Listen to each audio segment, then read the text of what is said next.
Today is Tuesday, and Tuesday traditionally one would go through the sorrowful mysteries on the Rosary. And the first sorrowful mystery is the Agony in the Garden. And one of the parts of doing the Rosary is not just saying the Our Fathers and the Hail Marys, but you're supposed to be meditating upon the particular mystery of that decade of the Rosary. Sometimes we're more successful than other times, but the past few times I've been doing the sorrowful mysteries, when I got to starting off with the garden, the Agony in the Garden, and that's the first of the sorrowful mysteries. This kind of meditation had been recently coming to my mind. Uh, Jesus' agony was very intense. We read in the scriptures that he was sorrowful, that he sweat blood like drops of blood, with much mournfulness. Angel had to come and strengthen him. He couldn't get his friends Peter, John, and James to wake up and pray with him.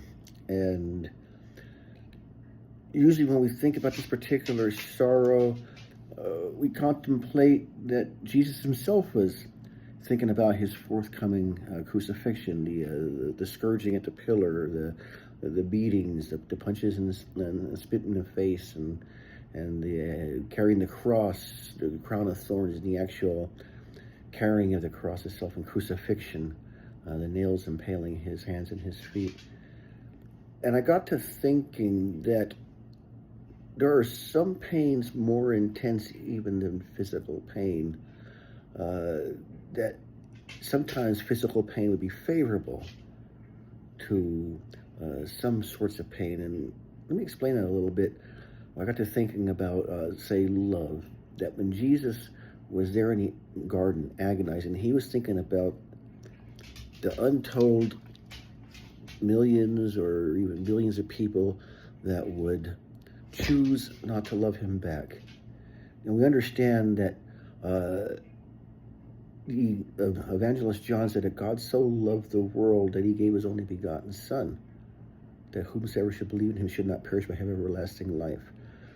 So the love of God extends throughout not just the world of people at his time, but extend backwards to the people, all the people before him, and forward up to even now and into the future until the Lord returns. All these people that Jesus had such an intense love for them that he was willing to die for them. And yet there's nothing more grief-striking in some ways than to have somebody reject your love. And I'm thinking, a good example is, say, my mother. There's nobody I love more than my mother on this earth. That I trust her implicitly, explicitly. She's somebody I call every single day. And the thought that if my mother were to reject me and turn her love away from me, that would be heartrending. I mean, I could physically lose my mother and know that she loved me even when she died. I know I always have the love of my mother, but can you imagine, just for one moment, picture your mother or perhaps a spouse that you love, or your children that you love, or anybody that you love, and they reject your love. Can you imagine the intensity of that pain? Now multiply that for Jesus. Multiply that. You're not just losing one person who's turning their backs on you, but all the multitude of people who would turn their backs upon Jesus. And I think that by far be more agonizing. You know, I have severe pain oftentimes in my ankle from the bone spurs, and I get these these headaches, these cluster headaches. It feels like a knife that just burns right down through here, all the way down through here sometimes. And those cluster headaches, the pain sometimes is so intense that I could not, I can't even function sometimes, or barely function. And sometimes the pain in my ankle is so intense it's hard to walk. And yet, I would rather have, at the same time, a cluster headache and the pain in my ankle severely for the rest of my life, than to lose the love of my mother. And even more terrifying is to lose the love.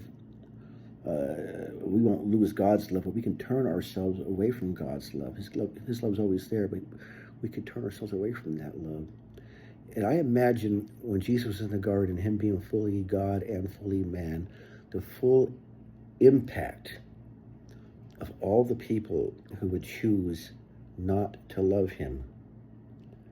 I think in my meditation on a Rosary, anyhow, the past couple of times on that sorrowful mystery, that was a much more intense agony than the anticipation of the physical pain that he would actually endure.